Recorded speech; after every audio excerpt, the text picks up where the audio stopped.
Stop stretching and doing trigger release on your tight QL or your quadratus lumborum. If that's what you've been doing and the pain is still coming back, it's not going away, I'm gonna give you a very specific strategy that you can use that will beat any stretching and trigger release strategy you've ever done.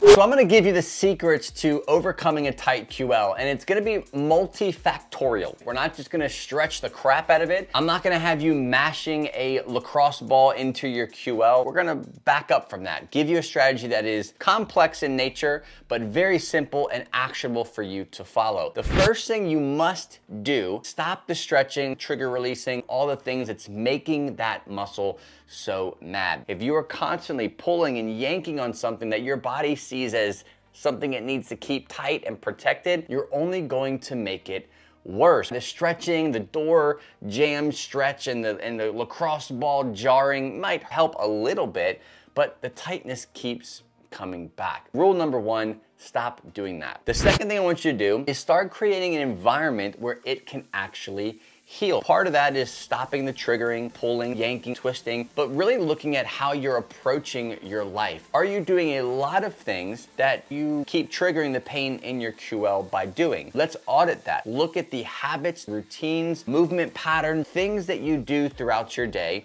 that you know keep poking the bear of that tight QL, and in how many ways can we modify that, change things around a little bit to create that healing environment for right now. Not saying that you can never bend over ever again, but how can we modify it to allow that QL to begin to relax and not be so guarded. Now the third part to this is building strength. You need to get into the gym and start using exercise to build resilience in these muscles. And it can drive you crazy trying to find out what specific muscle and what angle and how many reps and sets you should be doing, which is why I always suggest take a more holistic approach with your strength training, as in get to the gym, train smart, and your body's going to adapt. In this case here, if you have a chronic tight QL, we're gonna focus on some strength exercises that you can actually do to target that specific area, and the opposite side to hopefully bring some relief. The first exercise I like to use when it comes to building strength and resilience to the QL is the single arm suitcase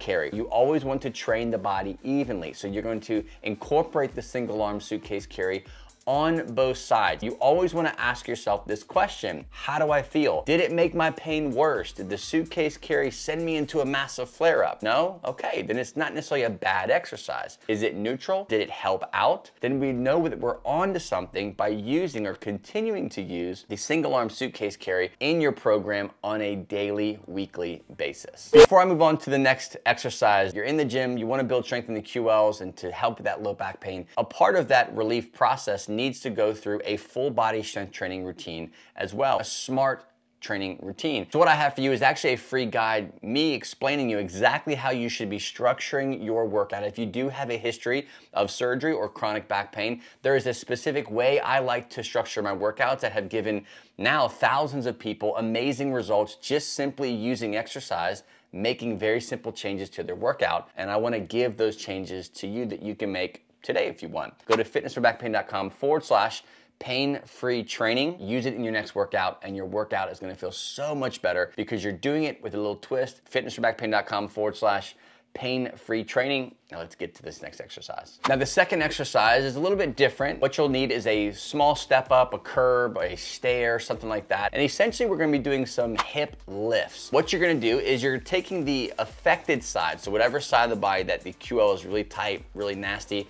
you're going to hang that side off of this step. So you'll see me here standing on a step here, and what I'm doing is I'm just dropping the affected side down. So my hip is dropping down and I'm kind of getting a stretch on that side, but more importantly what I'm doing is I'm going to then lift that hip up, just the affected side, as high as I can. What I'm doing is I'm activating that QL. I'm taking it through its full range of motion. I'm not stretching it to try to like release tissue or anything like that. I'm getting a gentle stretch.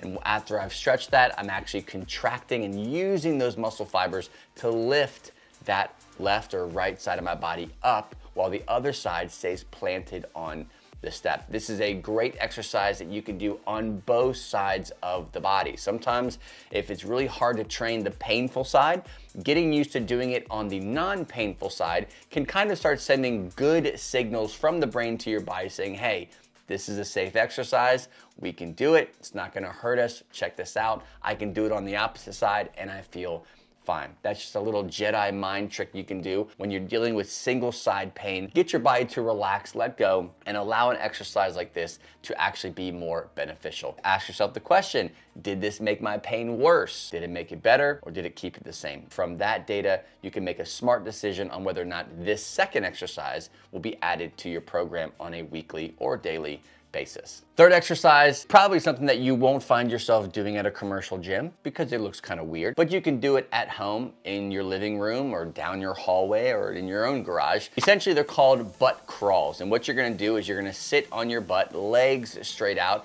and you're going to crawl your way across the floor, lifting one hip and moving it forward and doing the same thing back and forth. So this lifting, pushing forward, putting down, lifting, pushing forward, putting down is actually training both sides of the hip, both sides of the low back, incorporating the QL muscles with this exercise. It is not the most common exercise that you see people doing. It's not the coolest looking exercise, but it really isolates this area and really teaches you to activate these QLs, not on just the painful side, but the opposite side. You want to incorporate both sides into movement because there's a lot of reasons why muscles can become tight, can be weak, they can be overworked, they can be an imbalance, as in one side's not working anymore. Not necessarily not working, but it's not working in unison. There's not a balance to each side. Therefore, one begins to overwork or it just begins to get tight and you have to address both sides. Never just do one side, always train both and you should be good. Ask yourself the questions. Is it good? Is it bad? Is it neutral? From there, you can make a decision on adding this to your program daily or weekly.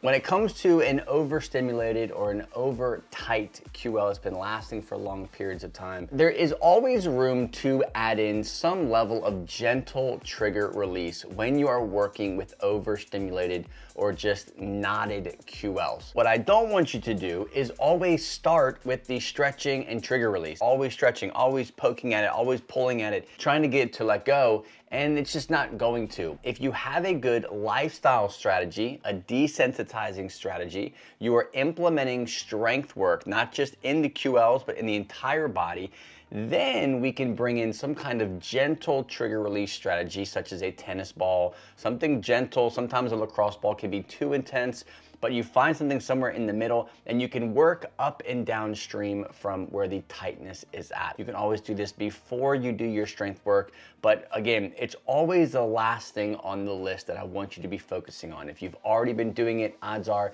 it's not gonna magically start working. Instead, take a lifestyle approach, then a strength approach, and if that is still needing a little bit of help, you can experiment with gentle trigger release while you're working through this process. As always, thanks again for checking out this episode, and I will see you on the next video.